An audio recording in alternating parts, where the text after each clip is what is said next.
Buenas tardes, jóvenes, mis estimades del Instituto 19.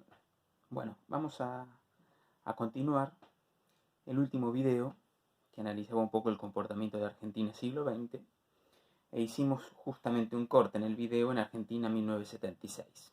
Y ahora vamos a continuar desde 1976, un poco contextualizando lo que le pasó a Argentina en esos años, tratando de llegar a la actualidad sin descuidar lo que sucedía en el aspecto mundial. Bueno, 1976, golpe militar. Más allá de la ruptura política institucional, lo que significó fue un cambio de modelo de acumulación. Es decir, el patrón de acumulación que venía rigiendo en Argentina, de una industrialización sustitutiva, fortaleciendo el mercado interno, se vio cortada abruptamente.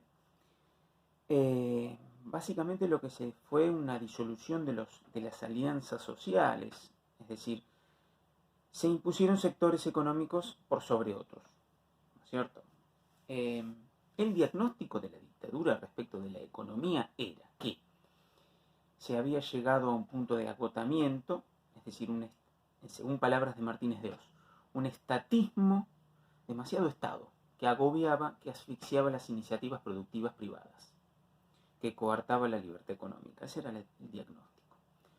Por lo tanto, lo que hizo básicamente la dictadura en términos de política económica fue abrir la economía, permitir el ingreso irrestricto de bienes económicos del exterior. Eso lo que permitió, eso sumado a una reforma financiera que permitió a los inversores y a los capitales de cualquier parte del mundo venir a invertir acá en Argentina. Invertir es una forma de decir, especular, ¿no? Entonces, convergieron dos fenómenos. Primero,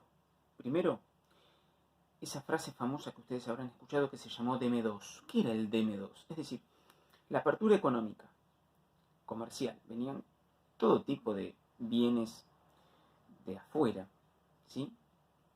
Que en términos relativos eran baratos, sumado a el ingreso irrestricto de capitales financieros de cualquier parte del mundo, de cualquier inversor. Eso permitió de alguna manera el abaratamiento de los bienes importados. Por tanto, comprar un bien importado era barato, era tan barato que uno podía adquirir uno más.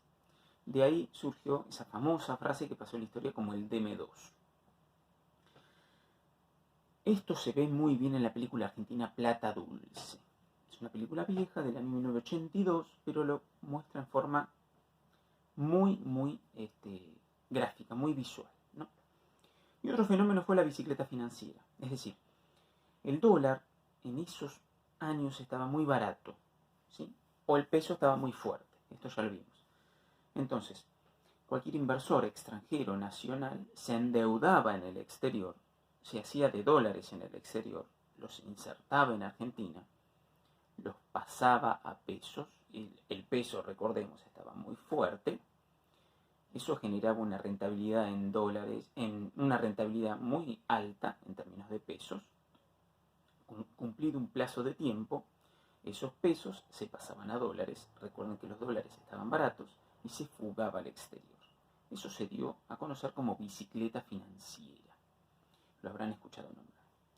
¿Cuál es la contracara de esto? Estos fenómenos, de alguna manera, este consumo de bienes importados de lujo, sumado al endeudamiento y fuga de capitales por inversores locales e internacionales, pero siempre de corte especulativo, tuvo como contracara la caída de los asalariados, la caída del salario real, la disminución en la participación de los salarios en el ingreso, es decir, los asalariados de la torta total de la economía se llevaban una menor proporción, sumado a, esto es no menor, al proceso violento represivo de la dictadura, ¿no?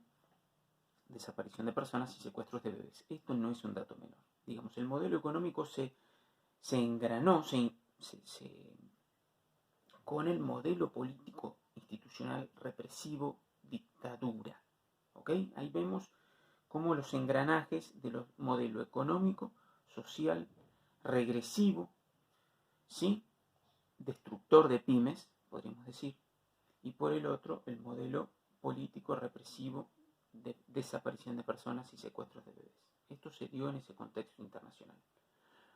En ese contexto internacional, recordemos de que se dio en un momento donde se produjo el shock petrolero, la crisis del petróleo, el valor del barril se vio incrementado abruptamente por razones ajenas a la Argentina. Eso permitió que los países productores de petróleo vieran su rentabilidad y sus ganancias se fueran hacia el cielo.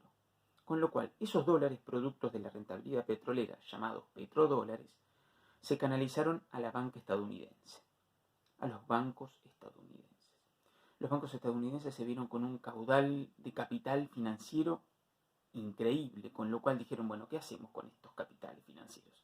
Prestémoselos a los países del tercer mundo, Latinoamérica.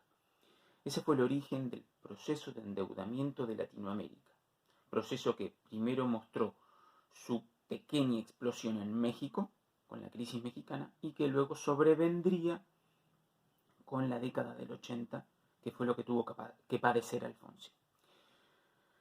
En retirada, la dictadura, con todos los fracasos económicos, políticos, guerra de Malvinas, asume Alfonsín. Alfonsín es poco lo que puede hacer. Alfonsín trató de investigar el proceso de endeudamiento, no lo pudo lograr. Alfonsín quiso, quiso controlar la inflación, que se convirtió en hiper, no lo pudo lograr. Condenó a los militares, primero los condenó, luego decretó obediencia debida y le torcieron el brazo, hablando mal y pronto. Bueno, Alfonsín fue un breve periodo en el cual no pudo lograr lo que se planteó, con algunos éxitos iniciales. Quiso trasladar la capital del país a Viedma, no lo logró, digamos. Fue un momento donde estuvo tremendamente condicionado por la economía que le dejó la dictadura, poco lo que pudo lograr. Se tuvo que ir anticipadamente del gobierno, asume Menem, y Menem de alguna manera vuelve a reorientar la economía en el mismo sesgo, en el mismo sentido, el mismo patrón de acumulación que la dictadura, orientada al endeudamiento, sumada a privatizaciones, sumada a flexibilización laboral. Otro proceso de endeudamiento fuerte, donde la contracara también fueron los sectores populares, la destrucción de pymes. El endeudamiento externo de los actores privados fue funcional al endeudamiento público, es decir, el Estado le servía a los sectores privados, grandes sectores privados y concentrados, endeudarlos en el exterior, ¿sí? Eso fue lo que en definitiva posibilitó el 1 a 1, es decir, el 1 a 1 le posibilitaba a todos los sectores oligopólicos y concentrados de la economía argentina ofrecerles las divisas necesarias para que puedan fugar. Si ustedes observan el endeudamiento a lo largo de la década del 90, se condice perfectamente con el proceso de el endeudamiento, bien digo, se condice perfectamente con el proceso de fuga. Es decir, dos procesos que van de la mano. Endeudamiento público y privado y fuga de capitales de los actores privados. ¿Sí? Me olvidaba de decir, omití algo muy importante, que en el proceso final de la dictadura, en retirada, en el año 82, 81-82, la dictadura lo que hizo fue estatizar la deuda. ¿Sí? Estatizar. ¿Qué significa eso? Que el endeudamiento de todas las empresas, grupos económicos y empresas transnacionales o filiales de empresas transnacionales instaladas en Argentina, el Estado les estatizó la deuda. Es decir, la deuda que era privada de ellos en dólares pasó a ser en parte del Estado. Es decir, el Estado se hizo cargo de las deudas privadas a través de un mecanismo de seguros de cambio, un instrumento financiero que se llama seguros de cambio. ¿Quiénes fueron las principales empresas que fueron estatizadas? Bueno, una serie de bancos, por ejemplo, Citibank, Banco Río, Banco Francés, una serie de grupos económicos locales y filiales de transnacionales, como por ejemplo Ford, Fiat, Loma Negra, Asindar, Techin, Socma. Socma significa Sociedades Macri. Y un sinnúmero de grupos económicos, vuelvo a repetir, un sinnúmero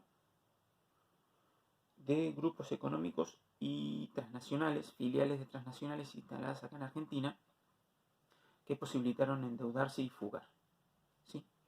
Y que fueron beneficiados con el régimen de seguros de cambio que les permitió estatizar sus deudas privadas asumidas en el periodo dictadura. Recordemos que la deuda externa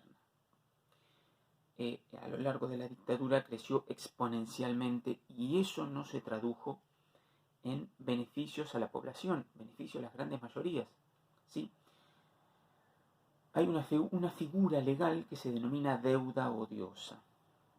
Muchos autores argumentan que el proceso de endeudamiento argentino se encuadra dentro de esto que se denominó deuda odiosa. ¿Por qué? Porque fue ilegítima, porque fue ilegal, porque no fue transparente y porque no se tradujo en beneficios a la población, sino en financiamiento de fuga y en la acumulación de armamento por parte del gobierno militar. Recordemos esos años en donde casi nos vamos a la guerra con Chile, 1978, año del Mundial.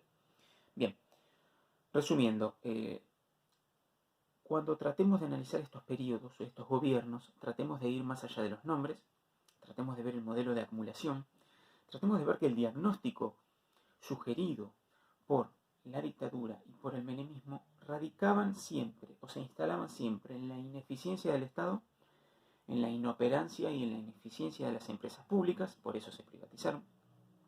Luego tenemos que analizar cuál fue el resultado de las políticas, digamos, el diagnóstico para ver el resultado.